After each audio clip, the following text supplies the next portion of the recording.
भैया हम राजन पांडे सब श्रोता लोग के हाथ जोड़ के प्रणाम करता रही। व्हाट्सएप पर आजकल एगो वीडियो वायरल हो गईल बा, जिसमें एगो भगवाधारी बाबा सब सिंगर लोग के बहुत सारा गारी देते रहे, बहुत अनाप शनाप बोल रहल बाड़े। कोई भी सिंगर अगर गाना गावेला तो पर्दा के बीच में गावेला, पर्दा से बाहर ना कभी भी गावेला।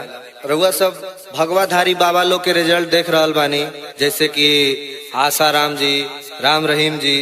बाबा के ये हम बता रहल बानी कि पहले बाबा लोग पे ध्यान दी कि बाबा लोग के आजकल का चलता, सब रउआ सब देखते बानी।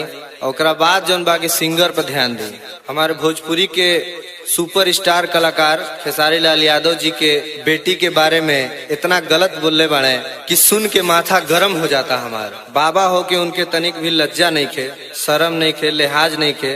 अब रउए लोग पर निर्भर बा बाबा के कौन उपाय कइल जाए।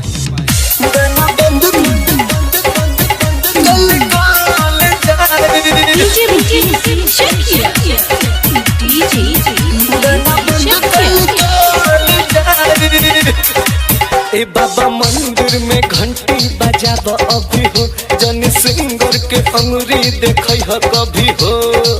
ए बाबा सुन लो, ए बाबा मंदिर में घंटी बजाब अभी हो, जन सिंगर के अंगुरी देखै ह कभी हो।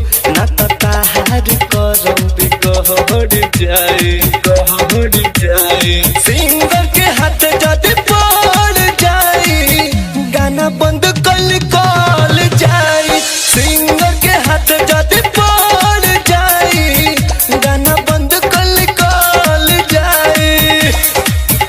Mahadev recording studio Siwan. गाना बंद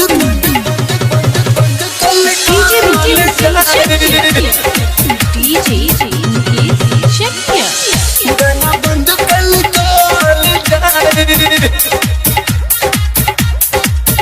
पवन खराब पवन भैया, गाना गावेल करे लड़ैया। कहे इतना खेसारी लाल पर तुम करे बाबा चढ़ैया।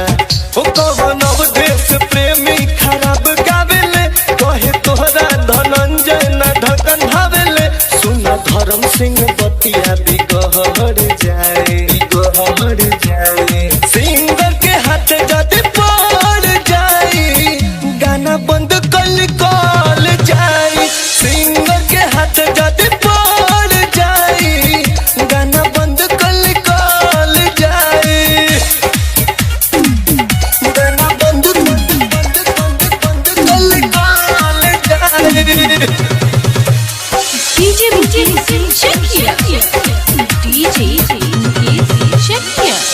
गाना बंद कल जाए। बाबा धर्म सिंह इतना सह, लुका के सिंगर से अब तू रह।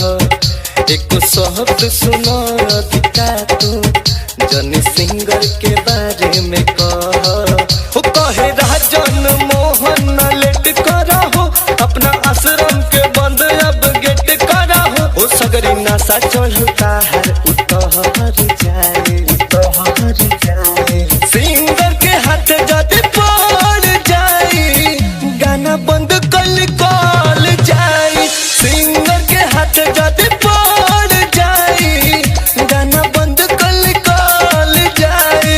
बाबा इतना से समझ जीबो तो ठीक बा, ना तो तोहरे भाषा में